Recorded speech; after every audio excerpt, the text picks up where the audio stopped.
Let me go ahead and introduce myself. I am Jackie Isle. I'm the Director of Youth Education at the International Spy Museum. My agent name is Agent Crafty, and I'm here with Agent Sassafras, otherwise, Hi, otherwise known as Jessica Harvey, our Manager of Family Programs and Public Programs. So we are both here today with some really special guests. We are going to have so much fun. This is the first time we've offered our Spy Fiction Writers Workshop virtually. So this is really, really exciting for us. And this is also the first time we've welcomed these authors to the workshop. So we're going to have a great time today. So should we go ahead and get started, Jess? What do you think? Sure, I think we should. I'm seeing some other questions in chat. Some people asked if this will be able to be viewed after the program is over. Yes, we do intend to record it and to share it. Some other people are asking, can they communicate with attendees? No, that is disabled, but we can see the chat. All the panelists can see what's happening in chat. So go ahead and type all your comments there, and we have Q&A box for questions. Right, so you got all the tech ops right away. So formally, welcome to the International Spy Museum Spy Fiction Writers Workshop today. We've asked everyone to go ahead and introduce themselves in the chat box. Go ahead and bring that up. Feel free to go by a code name if you want and let us know where you're from. We'd love to meet you. The main way, as Jess said, the main way we're going to communicate with you today is through the chat. So go ahead and bring that up. If you have specific questions for our authors, go ahead and put them in Q&A, and there will be time or for us, if you have any questions, put them in the Q&A. We're hoping to get to them and leave enough time at the end of the program to get to those questions and have a conversation with our authors.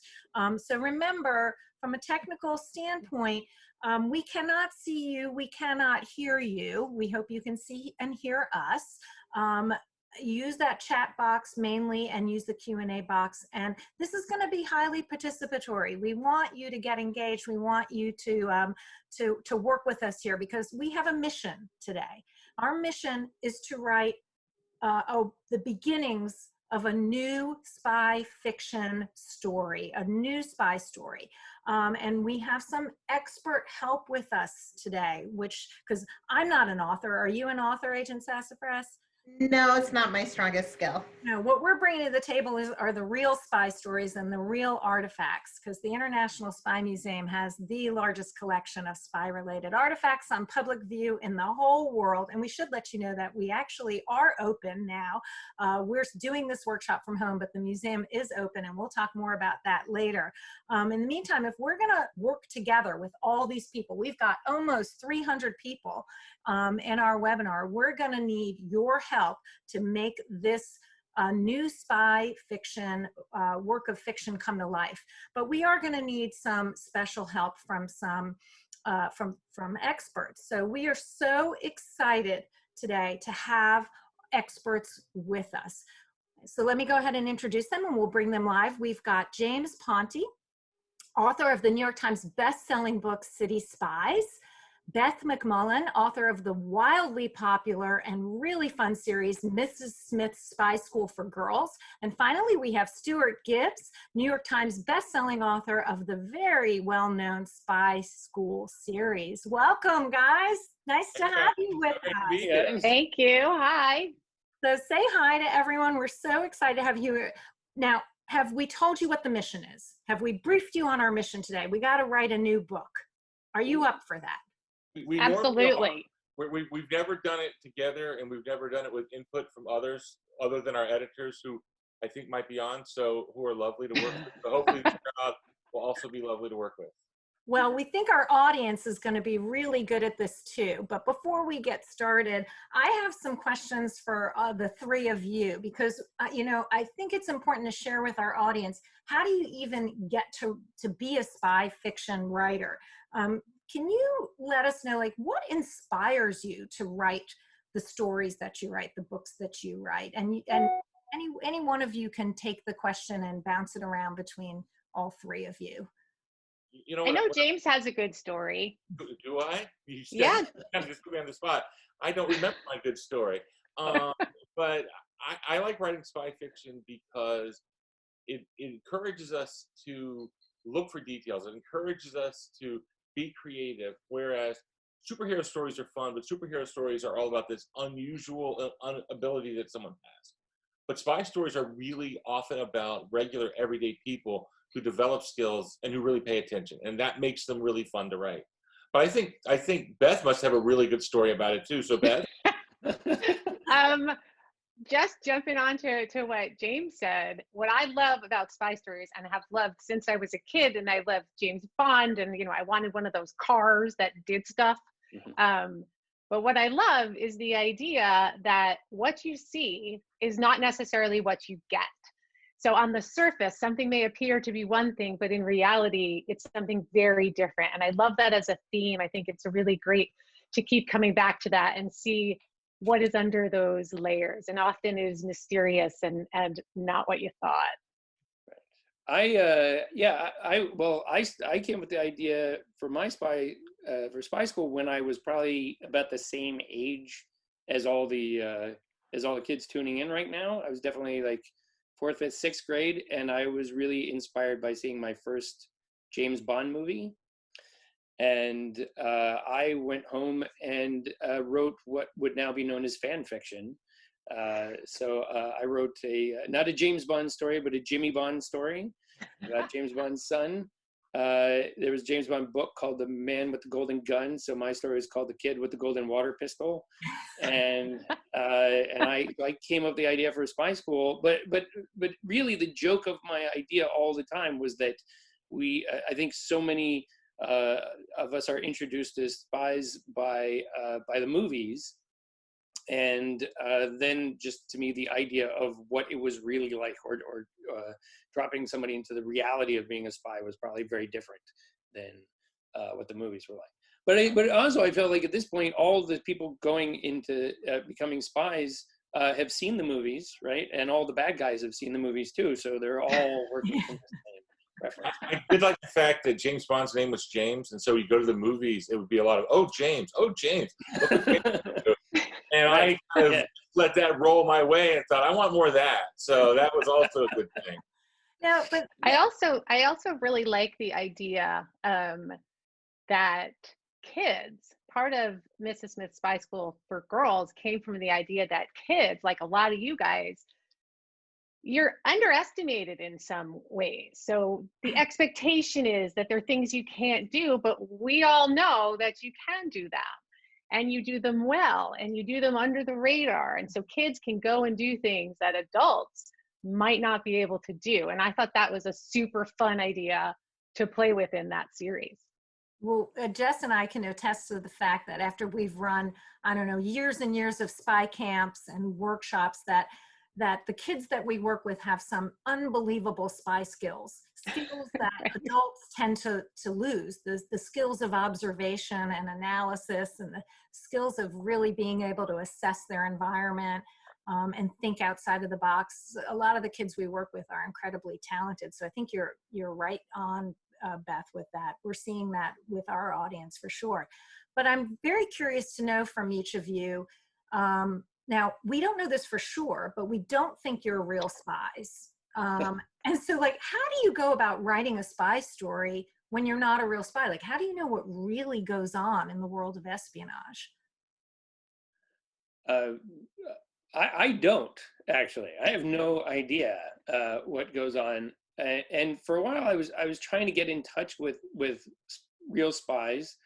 And then I kind of thought, well, maybe it didn't. But the funny thing is, now that I've written Spy School, a lot of the time now I get approached by real spies. Often, like when I'm signing books for their children, and I'll be like, "Oh man, I'm so sorry, I made you guys look so bad." And generally, the response is, "Oh no, it's closer to what you write than you could possibly imagine." I think too, one of the advantages is because what they do is secret, you can kind of get away with making stuff up because it's all, well, maybe that could happen. I don't know. I do a lot of research. Books actually that I've got at the Spy Museum. I constantly, are some of them, I have books on my past spies, books on the history of espionage, and I look for inspiration in those, not for plot specific stuff, but even like the concept of why you would do something, or what type of mission, which I know we're going to talk about in a moment, and that helps me a lot. I like pushing boundaries. I like to see how absurd and ridiculous. I mean, my books have a lot of humor, so I'm constantly pushing as far as I can go with a situation before it becomes too ridiculous. And I find that kind of guides my situations that I put my kids in. Is it something that a normal kid might go, that would be super cool if I could do that? And that kind of, I think, I definitely have done a lot of research. I love to look at gadgets. It's my favorite part of spying, I think. So I do that, but I also like to see, okay, what kind of situations can I put these kids in that really bring us right to the edge of possibility without slipping into, too ridiculous. Yeah, I mean, I think because of your books, we get a lot of kids coming to the museum saying, so are there really 13-year-olds who are spies? Like, is there ever a situation? And we're like, not that we know of. Sometimes we'll hear a story of, people in their 20s maybe being recruited, but, Did I not read that the NSA is using some 18 and 19-year-olds on computer work because there's a generation that's grown up so computer savvy and so computer literate that their innate skills undoubtedly make them think in a good way. Yeah, I mean, I think that that there's a generation of kids growing up that are going to be incredibly useful to the field of intelligence. And reading your books is definitely inspiring them one way or another. Maybe not to go into the field, but definitely to strengthen those skills that we all need to have. So, well, that's been really helpful to learn a little bit about your background, because our mission today is to have you guys and our audience create a work of fiction together.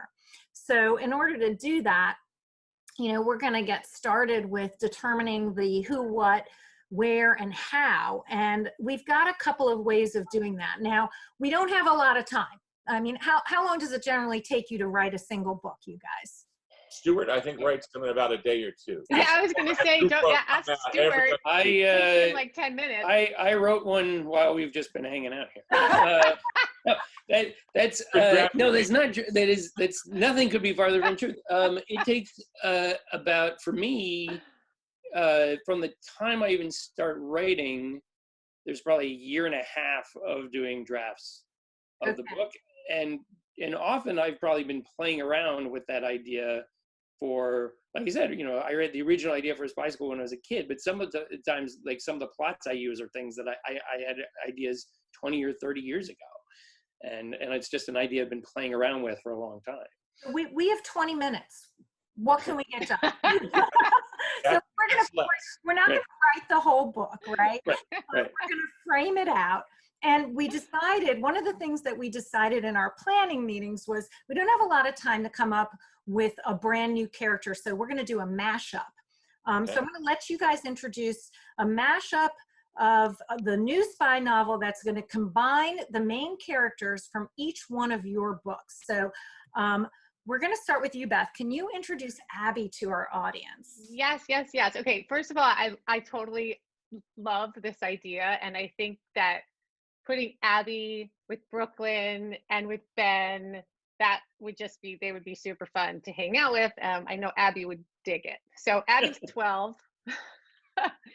She is very headstrong. She does not like to be told no. She does not believe in the word can't, as in I can't do that, or any of those variations. No way, that doesn't exist for her. She's very loyal to her friends.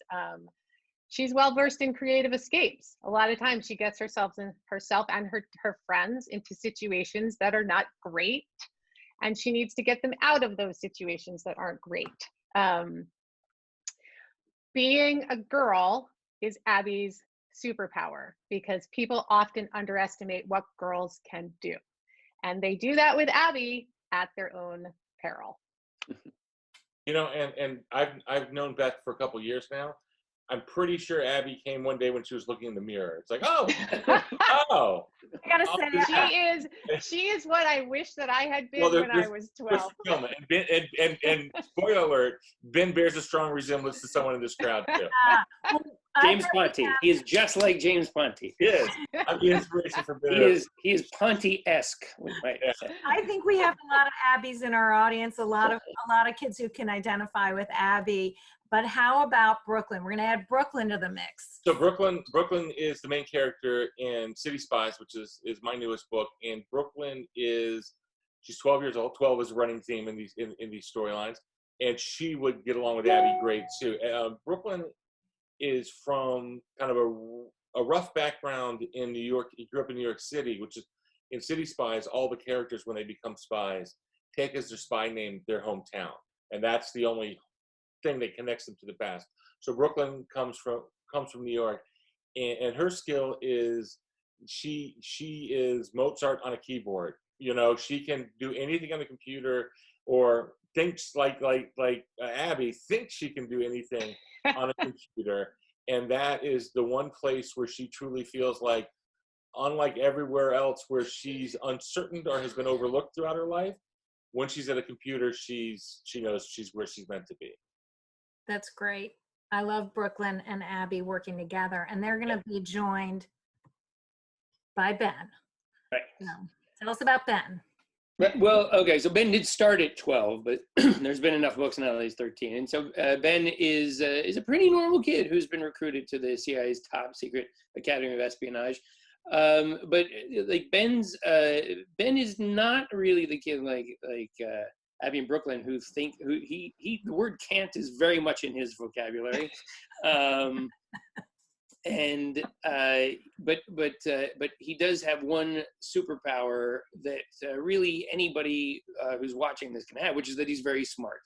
And Ben is not particularly talented at using a weapon, or in fact, he's been told not that they really think maybe he should not even use a fork. He's that bad, but. He's really smart, and he can figure out what the bad guys are up to, and then he can figure out how to defeat them too.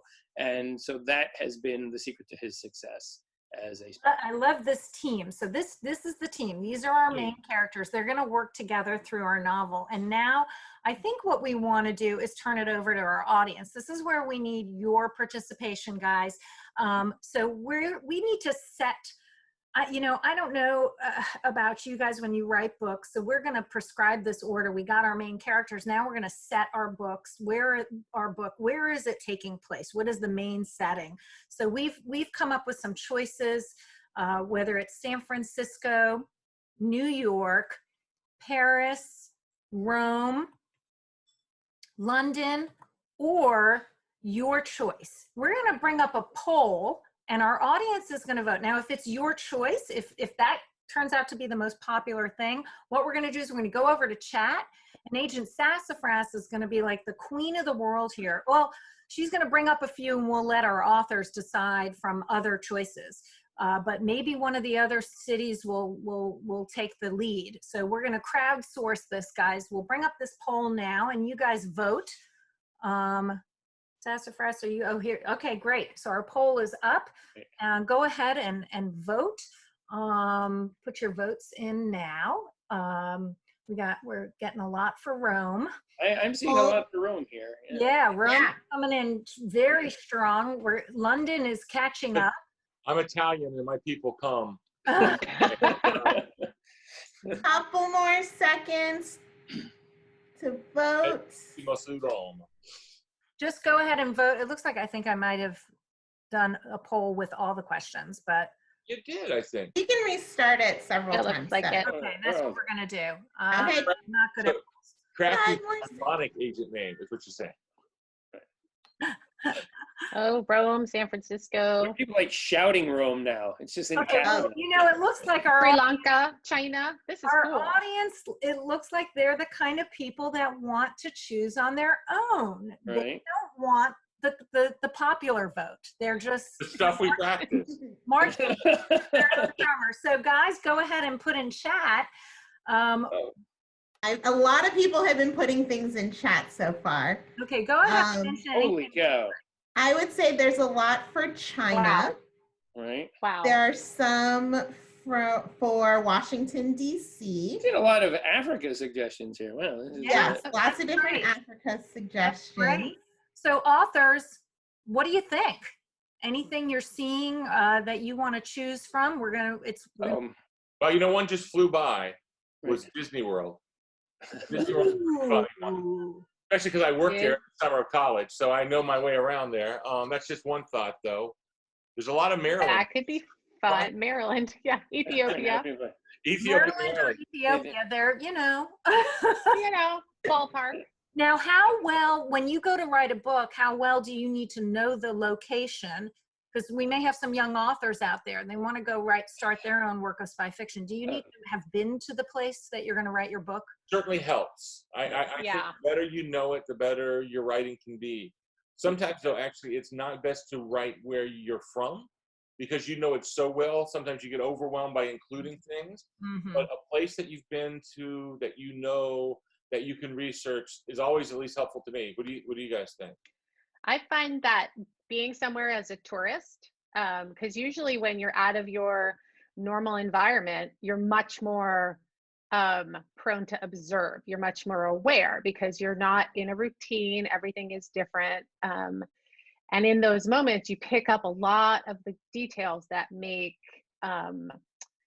for those great scenes in books. What does the place smell like? Is it crowded? Is it hot? Is it cold? Is everybody quiet in the street? Is everybody yelling? What's the transportation like?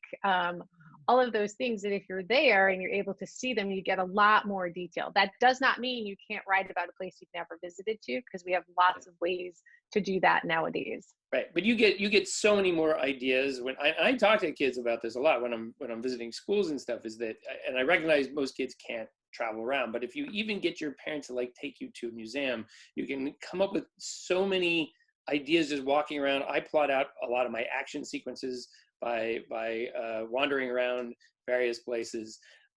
So you can get, I just think you can get so much more inspiration by being in the place you want to write the book, as opposed to. So where should we send Ben, Brooklyn, and Abby? Agent Sassafras, I think, should call this. Okay. Yeah, let's let Agent Sassafras pick.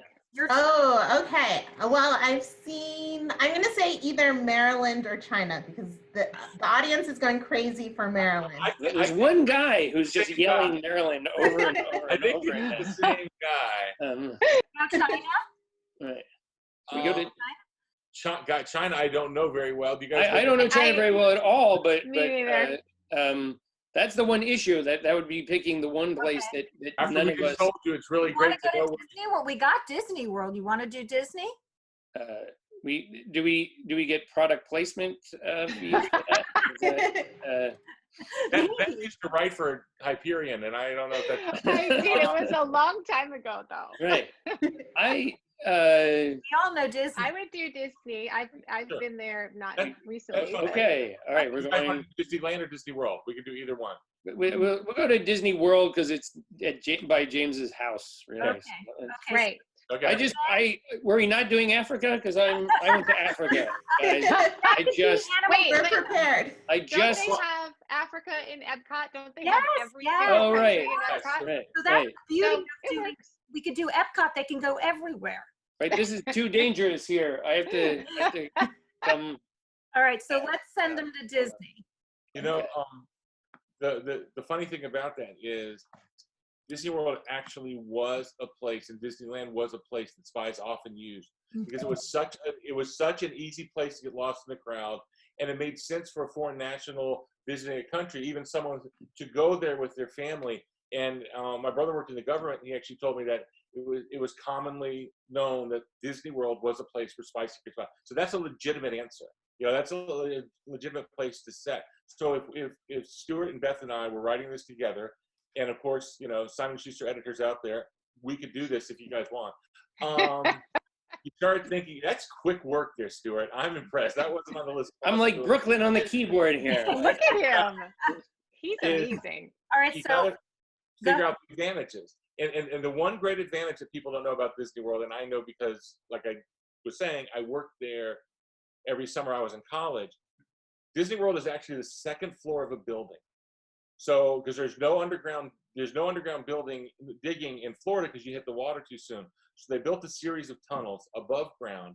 Mhm. Then they dug up dirt and covered them, and that's where the lagoon that you come into comes from. And so really, there's a whole Really? underground web of transport, and that is built for spy stories. I'll say I had there's no another idea. advantage of Disney World. Very easy place to blend in because everybody is wearing the exact same outfit. Right. True.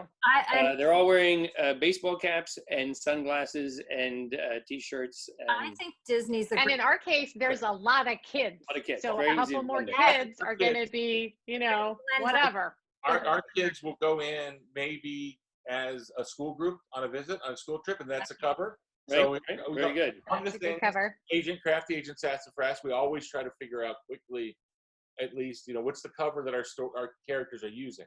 Right. So that's a viable one. And that's what Ruby spies do Flames too. They yeah. need to come up with their cover. So I like it. So we're Yeah. sending Ben and Abby and Brooklyn to Disney. They're going to be undercover, but now we need to get, we need to kind of figure out what they're really, why they're there, right?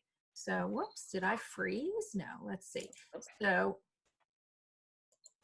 okay, so what is our plot inspiration? And we thought, since we're the Spy Museum, let's get inspired by some real stories. That would sort of infuse our book with some inspiration from real stories that have happened. So we can be inspired by the Culper spy ring, a ring of spies from the Revolutionary War. These guys all worked together. They used a ton of tradecraft. These are all the skills and tools that spies used, from invisible inks to codes and ciphers. They had their own code. In fact, George Washington was Agent 711. And all these different members of this spy ring worked together to pass messages to and from each other, eventually getting secret information to George Washington about British troops. So that could be an interesting inspiration. We could be inspired by an exfiltration. The Argo story is something we tell at the museum. This is the story of the Iranian, what they called house guests. This was in 1980. These diplomats were captured in the Canadian embassy, and someone named Tony Mendez, who is the chief of disguise, expert forger at the CIA, had to get them out. And he developed a cover that they would be working for a Hollywood movie. They were scouting in Iran, and he exfiltrated them. He got them out of danger and saved their lives, really, back in 1980. So we can maybe be inspired by that. We can be inspired by a really amazing code-breaking story like the Enigma machine. Alan Turing, the mastermind of cracking the World War II, what was considered an uncrackable code, the Enigma code. In fact, the first computer was invented to be able to crack this code. So we could have a whole code-breaking inspiration in our new story. Or how about a mole? One of the most damaging spies in American history was a man named Robert Hansen. He worked for the FBI, but he decided to become a traitor, and he was a mole in the FBI. He was trading information to the Russians. And right down the street from us in Foxstone Park is where he would make a chalk mark signal, and he would hide FBI secrets and information underneath a bridge in that park. So I think for this one, we'll bring up our poll again, and we'll let our audience, do the authors, do you want to make any comments about any of these plot inspirations while our audience, can they vote now, Sassafras? Yeah, okay. So, yep, I brought it up again, guys. We're just voting on question 2. okay. Right. I think having Disney World, what appeals to me, if I was really writing this and it was Disney World, I'd want to use Disney World and all the crazy stuff that happens there. So I would probably be focused more on an exfiltration or a mole, because that involves a lot of movement of the characters around that physical space. But that's just what I would do. Who are we exfiltrating from Disney World then? Mickey Mouse. He's been like waving the flag, going, save me for years. Someone working at Epcot, someone who's really spy been placed in the Morocco exhibit, or I don't know. Oh my, I just remembered when I was in college, we actually shot a spy story in the Morocco section of Epcot. This was before people Really? had phones, but we actually did. We shot like a little spy film there. I totally forgot that. That is like, it's like one of the best, little spy areas ever. I wanted because I'll talk about the I've already used the Culper spy ring as inspiration for that In your newest book. in my new book, yes, which I happen to have right here with me. Oh, whoops, in Disney. I don't. Now you I have to come home. Hold on a second. Let's see what our audience I have to come back home from Disney and really quickly to my office, and then no, I can't, and then I can show there. But this is Spy School Revolution this code in it right there is actually, that's a George Washington Culper spy ring code in there. That's cool. So I'm going back to Disney. So you would have a lot of knowledge about that, but I do, but we kind of have our own spy ring because we put Brooklyn and Ben and Abby together. So so mole hunt Jeff, what is the audience saying? we're looking like big mole hunt here. Big mole hunt. Close. Okay. The mole hunt took the lead. The mole hunt took the lead. Okay. Yeah, a lot. Yes. Okay, so we're letting our audience decide on this one. They decided on a mole hunt. Okay, so Abby, Ben, Brooklyn are in Disney, and they are on a mission to either— They are hunting the mole. They're hunting a mole, and the mole may turn out to be— Right. Who's the mole gonna be? Okay. Well. Okay. So we've got, I guess, what we got. We have somebody who's working for a foreign agency who has infiltrated our agency. Who we're looking for a spy mole. We're not looking like for a corporate Disney mole.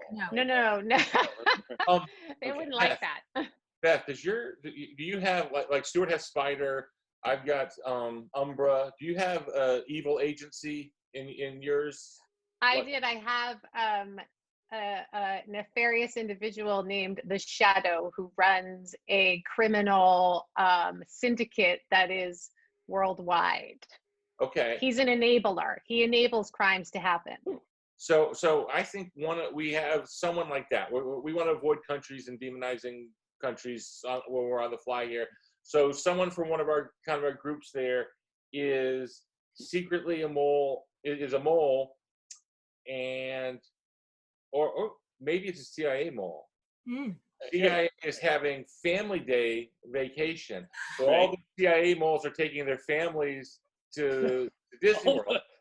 But we know that one of them full of moles. Someone, so that we have potential moles that we have to find. I don't know. Maybe No.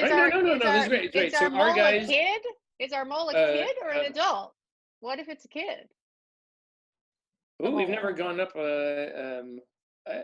I feel like it's well, we don't know. That's a surprise, right? That would be the twist, right? You would That would be the twist at the end. The It's a mole kid. was the adult, right? But because everybody's brought their families, so the CIA knows that it's CIA Day at Disney World, which is of course not called like CIA Day. The weirdest thing ever. It's not called CIA Day. It's got to be called something else. It's called like International Soap Manufacturers Day. They all come down with their families. I love it. There's one thing though that history has told us, which is Robert Hansen at one point was part of the team that was meant to find Robert Hansen. Even though he was the mole, he was also on the team to find the hole. Kim Philby's the all-time ultimate mole of British intelligence, and at one point Kim Philby was put in charge of finding Kim Philby. Mm-hmm. So maybe it's someone that our guys are working with, and maybe that's going to be the okay. It's like they're sending him on wild goose chases. So so we got some options here. Okay, yeah. Right. So and actually, because it's fun, is our team? Do they all get to be like siblings? Right. You know, they're all like going down as a family, and they go down. Oh yeah, because they're that's their like cover. Mother from City Spies is like their dad, and they're all going down there. And, Okay, we like that. together, We like that. and they're nagging for souvenirs and cotton candy and stuff. Right. Buy me a Because hat. one of the things, right, that would come up if you were a kid sent on a mission, they'd be like, oh, great, we get to go to Disney World on a mission, and then you realize you don't get to go on any of the rides at all. You're always busy, right? Yeah, that's the fun of it. Well, unless Abby and Brooklyn and Ben say, listen, super important that I go on Splash Mountain because I think that's where the clue is going to be that I need to get to find the mole. So they could, like, they're master spies. They could manipulate their fake parents into letting them go on some rides. Right, but they got the mission. Although they'd say, like, Brooklyn, can you hack the fast pass system and just get and get it to the front of the line, man. Perfect. She's right. got We're not waiting for 3 hours to go on Avatar, for Pete's sake. No, and Abby will just jump the line and get in trouble. Way too much advertising for Disney. I know. Let's They don't need it. let's give our team some gadgets. Okay. And how about we take some from the Spy Museum? Because, why not? Because, Agent Sassafras and I have free access to all the gadgets there. So let's see. They might be interested in having a pigeon cam. World War I, pigeon strapped to or camera strapped to the chest of a homing pigeon could fly out, take aerial surveillance photographs. That would be good over Disney, probably. No, we should tell the kids that, right, aerial surveillance here is not The Little Mermaid. It's going above Good point. Good the point. world, right. Overhead from the sky. Okay. Same with the dragon. Oh, dear. Dragonfly drone never really made it out as a real gadget, but it was tested and prototyped back in the 1970s. So that could be a possibility. I'm sure seeing a dragonfly at Disney would fit right in. This one could take video and pictures from up above. That could come into use. Well, I'm not so happy about this guy, but this is the dead rat concealment. Yes, actually used. Would it work better in the New York setting? Right. That doesn't work at all at Disney World. That is. Disney would not be psyched to have dead rats lying around. The idea here is that this is a concealment device. It's a taxidermied rat. You could dye it any color you want. This one's white, but the CIA would use hair dye and dye it to match the rats in whatever area, whatever country their spies were going to. They can hide money, USBs, anything in there to secretly pass intelligence from handler to spy or vice versa. So we've got our dead rat concealment. Oh, and a fan favorite, always a fan favorite. We affectionately call this the dog dew transmitter, but it is tiger dew, used during the Vietnam War in the jungles of Vietnam. It is a transmitter or a beacon that can be placed in the environment, send a signal up to aircraft. So for this one, we're gonna do, how about we do chance for this one? Okay, all right, we're gonna spin the wheel here. This one. So we got the wheel. Okay. We'll spin the wheel, the gadget wheel. All right. Whatever it lands on, you guys are going to have to work this into the story. Are you ready? All right, Yeah, we are ready. All right, here we go. Boop, I boop, know what I'm hoping for. What do you hope? We could. Did it just land? Rat concealment. Rat concealment. Rat Okay. Oh, we have to put it near like the food stuff just for fun, right? So The we're dead using, rat, next to the right? cotton The dead candy rat. guy. See, if this was taking place at Six Flags Great Adventure in New Jersey, the dead rat thing would Totally work would be fine. great. It would be.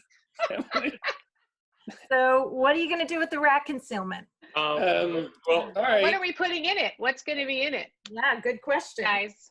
What are we concealing in our dead rat? Oh man. I know, Okay, this so is a hard this one. is a dead drop thing, right? They're passing messages Right. to each other. You would put something in it. It would then get put behind the trash can somewhere. This would see, okay, because this is how it would work. It would be like like if we because okay, first of all, we should point out, right? We did not make up the dead rat thing. The CIA made up the dead rat thing, That's right? right. And they used this, Right. and Right. that so. But the way things would work a lot of the time in the book is they'd be like, oh yeah, you guys are going on a mission to New York City and you're going to need the dead rat or whatever, and then they'd be like, oh, now we're going to Disney World where the dead rat is just like the worst concealment method you could possibly have. Because the idea of a concealment is that no one would notice it, you know? Right. So, Right. Well, Right. and especially if people bring their you know how little people bring their little dogs everywhere? They bring their little dog to Disney and the little dog takes the rat concealment and like takes off. Then Right. what do you do? You know, I Then think you're stuck. I think our only solution might be Stuart has a series of books called Fun Jungle books, which are inspired in part by Animal Kingdom and, Right. and the big zoo there. And certainly We'll there's just go over there. We'll just go there now. Yeah. Okay. Eat rat, He right? is ready. Well, right. Well, also the tiger poo would work great there. Yeah. No, you could if you were doing. But of course, then the thing is, like, if you drop the rat in the wrong place, you know, then somebody eats it, right? And now you've got. We don't have a good answer for this, Agent Crafty. We'll have to keep working. Go, let's do the All next right, thing. well, you keep working on it. We are getting, we're getting a lot of folks in chat with ideas, like the rat could be in the trap. Oh, you could put that out on display. The Yeah. rat in the trap. I did That see would be even better. somebody threw out fanny pack cam, which is a great Oh, I love it. gadget to have. I like the Working on. Tinkerbell drone. I saw somebody suggest a Tinkerbell drone, and I'm Tinkerbell, all over right, that. Yes, those were Right. great. Now, Brilliant. because the spy books and spy movies usually have a lot of gadgets, and we have a lot of gadgets at the Spy Museum, we're going to go for a few more. So, and the thing about the stories and the objects that you see at the Spy Museum, and we talked about this earlier, some of them are just stranger than fiction, right? You can't make this stuff up. It's real, but it feels like, oh my gosh, this should be written into a work of fiction. So we have a few of those here. We've got Acoustic Kitty. Acoustic Kitty is a real live cat that was made into a bug or a listening device running an antenna. This is my favorite one, hands down. It was a failed. I love it. It's so awful. Did not work. It's terrible. CA actually made Terrible and tried horrible. it out.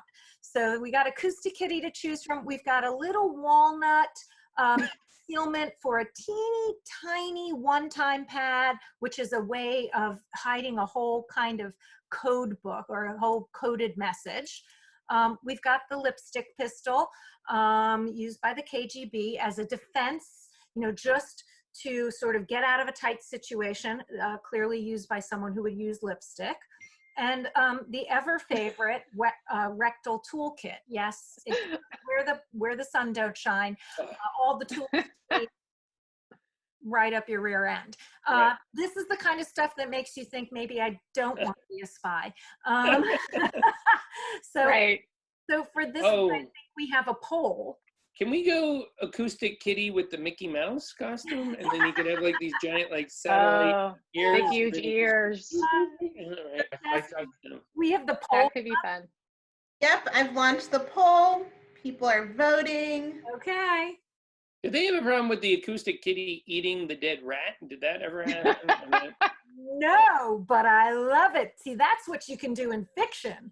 They both existed, different periods of time, different spaces, but you could make that happen in your book for sure. What are we getting?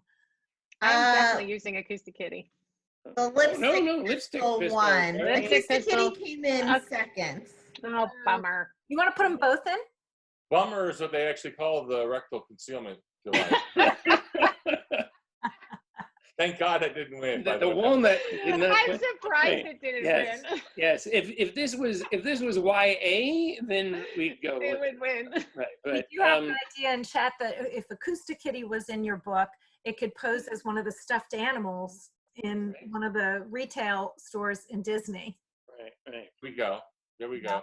And real cats never do what you tell them to do. They just do their own thing. Right. So, I mean, know, Acoustic Kitty was flawed from the get-go. Right. Because if you say to a cat, go over there and sit down, the cat will just leave. Cats don't. All right, do that. I say like I'm gonna bet that Ben would choose to let either Brooklyn or Abby carry the lipstick pistol and not Right. him. Which I think in the end, though, Ben should be the one that grabs it, and he actually grabs actual lipstick. Right. Yes. When it comes time, Right. he actually, and then he just uses it to mark somebody up. Right. Right. I love it. But I think that's the way things would go. That in the heat of the moment, he'd be like, "Aha!" and then just got He'd smear them all lipstick. in red. Yes, exactly. He could use his lipstick as a signaling device, Right. leave a Yeah. leave a Well, signal. and if Abby had the lipstick pistol, she has a good friend who makes all her gadgets, is kind of the cue to her bond. And he's great when his stuff works, but most of the time it doesn't work. So chances are the lipstick would explode in her hands, it would light on fire, it would do something else awful, and it would create a big scene. And at that moment, all of them would have to think very fast on their feet. Oh, What's more, what's more dangerous than thinking you have the pistol and it's a lipstick is thinking of lipstick and it's the pistol, right? Because that could be trouble. That could be trouble. Right. Okay, well, so it sounds like we've got a couple of gadgets in there. Now we have a wild card here for you guys and for each other, because we've asked each author to bring with them an object of their choice. Now the other authors don't know what each one brought, but our goal is to weave whatever you've brought in into our new story. So so let's see, Beth, you want to go first and tell us what? Yes. Okay, what is so that? I have a set of Russian nesting dolls, and this is what they do. They come apart. And the reason that I chose this is that in the very first book that I ever wrote, which was a spy thriller, the bad guy had hidden something very important inside the very smallest doll.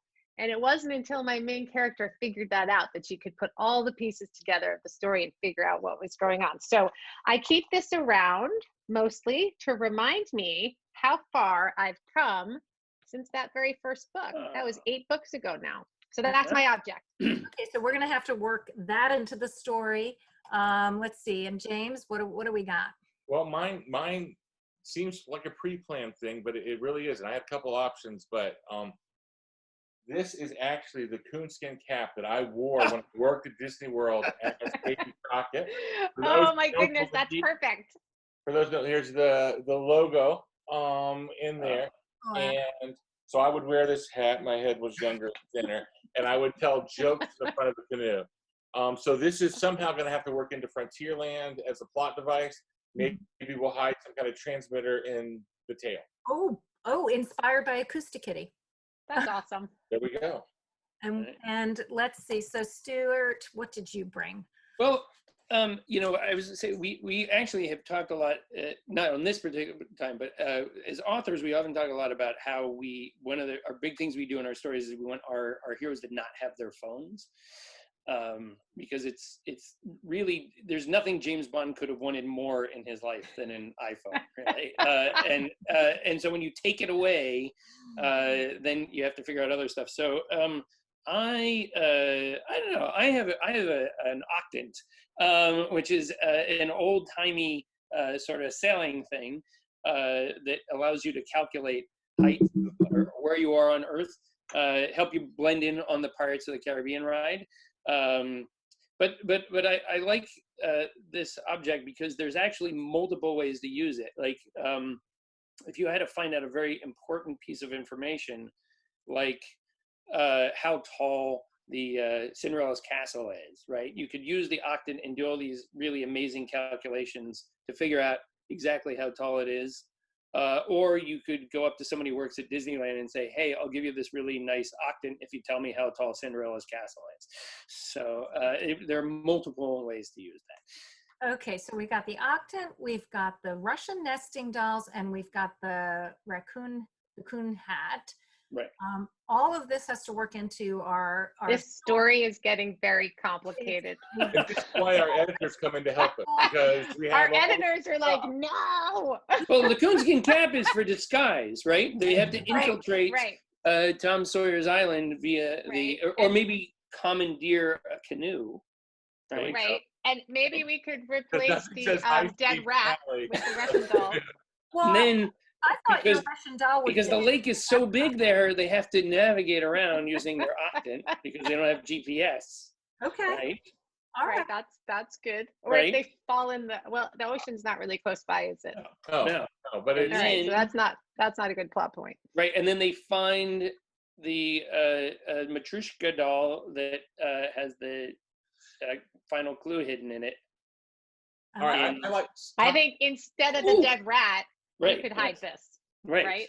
They have to go to the Russian section of Epcot and find it hidden in one of the gift shops. Mm-hmm. And Yep. there's a coded message in there that leads them to the identity of the mole. Well, because maybe what they find in the rat concealment is the clue that says, hey, the mole left a message for his people in the doll. Put on your coonskin hat, navigate yourself over to Epcot, find that doll. You'll figure out who the person is. There you go. I have a feeling Simon & Schuster is not going to ask us to write this book. No, I don't think so. I mean, the fans. I feel pretty confident at this point. Yeah. We've only been working on it for a couple of minutes. Wait, but actually, should we have a canoe chase, James? What is about the top speed that you guys could get those canoes up to? Almost as fast as you walk. I've seen you walk. It almost goes as fast as you walk. I think that if a spy wanted to hide at Disney World, like an actual CIA stuffed shirt kind of spy, he would hide in the Hall of Presidents and just stand there like a president. Like a wax museum. Ooh, right. Culper spy ring, and then it all ties together. There you go. Okay, so in a very short period of time, we've actually got a framework of a decent story, I think. There's certainly a lot. You're giving us a lot of credit. Another year and a half to put the whole thing together. There's going to be some sort of conclusion, right? I'm assuming. Right. Would you think the conclusion of the story would be sort of revealing who the mole was and? Yeah, I think the conclusion of the story of a good spy story is that, but keeping that hidden. So imagine it's, to go with the theme, maybe it's 4th of July because 4th of July is the most crowded day at Disney. You have fireworks at the end. We have a chase scene through the tunnel underneath the park. Someone has written in that there should be a fight scene at the Pirates of the Caribbean. So I like the idea of hidden among the animatronics at one point is a person who comes and jumps in the boat and wrestles it, but they keep it all secret. And all the way through, all Ben has wanted to do was ride one particular ride. Once they've captured everything, we decide to let them ride it, and we get there, and they just said it's broken and it's closed. Although somebody in the chat mentioned, I can't see who it is, Gavin, mentioned the word sequel. So in the end, we're going to want to build in some kind of cliffhanger that we can say, hey, look, there's going to be another one. Yeah, for sure. And is that something that you all think about? Yes. Yes. Yeah. All right, series. Yes. Yes. Well, I mean, the fact is, when we all start, you hope it's going to be a series. You don't know. Right. So you usually, the first books, we try to end our books like that. It's a full story and not like. I think too, we are really missing an opportunity here. If one of the key people isn't dressed as a character and always there, and you think is not paying attention, just taking pictures, and when they take off the head, you realize, oh my God, it's a reveal, something like that. Yeah, a reveal. Well, the cool thing is that we've given. Each book has to have a satisfying end. You are right. Even if it's a sequel, you have to make sure that the books end well. So hopefully what we've done today has given some inspiration to our young authors, because we've given everyone who's attending this webinar has received a link to a template where we've helped them have some tips and tricks for writing their work of spy fiction, and maybe doing this kind of gave them some inspiration. That's the hope, to get them reading and writing. Clearly, read these books because they're incredible, and get them from the Spy Museum store. Why not? Why not support the Spy Museum? We signed book plates. We signed book plates. Right? Yeah, so you can get signed books from the Spy Museum right now. Yep, they're signed by by our authors, which makes it really, really special. And so, Jess, let's go to Q&A, because I think we got some good questions. Okay. All right. We have a ton of questions, some that you guys have answered. I'd say a lot of kids are wondering, is this book between the three of you actually going to happen? But a runner-up question would be, if you were going to write this story, could you throw out a title for it? Oh boy, that's a hard question. Tragic Kingdom. Tragic Kingdom. That's great. I think this is something that comes up with kids a lot, which is a lot of kids come and say like, oh, I have a story, but I don't know what title it should be. And a lot of the time, I don't know if this is the case with all you guys, but the title is like the last thing that I write. I never know the title. The last thing. And I write it and I think it's great. And then the publisher says, yeah, that's a terrible title. We're going to give you a title. So that's how it works for me most of the time. I sometimes get passive aggressive artwork from an editor that'll say like, we'll have everything about the cover, and then it'll say title to come, or a blank space, and so that's. Titles are hard. Titles are hard. Yeah. Yeah. So for the kids out there who want to write, just know that you do not need a title to start writing a story. That's good advice. That's really good advice. Don't let that stop you from getting started. Yes.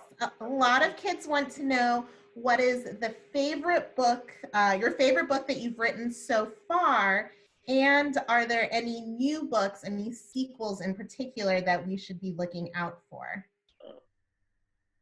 Oh, that's a good one. Can I talk really quickly about a new series that I have coming out that's not spies exactly, but they're treasure hunters, but they use all the same stuff as spies. So imagine a CIA where there are quasi-magical things here on Earth that aren't supposed to be here, and these kids are going out to find them, just like spies, but not CIA type. So that's the thing I'm most excited for. This comes out August 25th. That's my shameless plug. Soon. That's like next month. That's like coming. Right. You go, Stuart. Well, I mean, I've certainly got Spy School Revolution, but for those of you who are big fans of the new Charlie Thorne series, which is awesome, is coming. I love it. This is the best I can do right here. Charlie Thorne in Lost City, there will be coming out in like February, I think, and there are spies in that one too. That's the CIA is active in that story as well. Very cool. James? I was trying to see if I could pull that same trick he did and pull a cover in the background. So City Spies is my newest book. It came out in March. I understand that book is a must-read. Well, Stuart Gibbs calls it a must-read, so I hear he knows. The new book is called, the next one in this is called City Spies Golden Gate. It's set in San Francisco, so I was really hoping San Francisco would win the poll earlier. And I love the cover, but I don't. My copies haven't arrived yet, and somehow I can no longer make my background change to put it as my cover. So you'll just have to trust me, it's a good cover. Oops. What other questions do we have, Jess? I'd say another really popular question was, how do you get into the mind of the main character? Oh, that's a good one. That's a good question. I try to remember what I was like when I was 12 and 13. And then I try to imagine like a way cooler version of myself at that age. And then sorry, I'm kidding. No, I know. I think we do. That is not an uncommon thing to do. Is make your lead character cooler than you were as a child. But yeah, I mean, I think because Ben is not that cool, he's much more like me when I was a kid, and a lot of Ben's reactions in Spy School to like when people start trying to kill him or things like that are generally what I would think my reaction would be. His might even be a little cooler than mine because he does not like soil himself or something. I think that the thing to remember is that every character has a problem that they're working on, and you want to be able to help solve that problem, and that becomes working not as in how to save the world, but how to solve the problem. It is where I go, and that's a much more easily manageable idea to me. Yeah, and thinking about their flaws. What is their challenge? What is the person's, and Abby, her biggest challenge was that she kept on making decisions based on just like gut impulse, and they were often the wrong decision. So how do I take that flaw and, give her an arc so that she's working on that flaw over the course of the story? Oh, James, I love that. Hey, there you go. Great. Very cool. I'm like helping them. Bridge. I'm helping them now. Last few questions.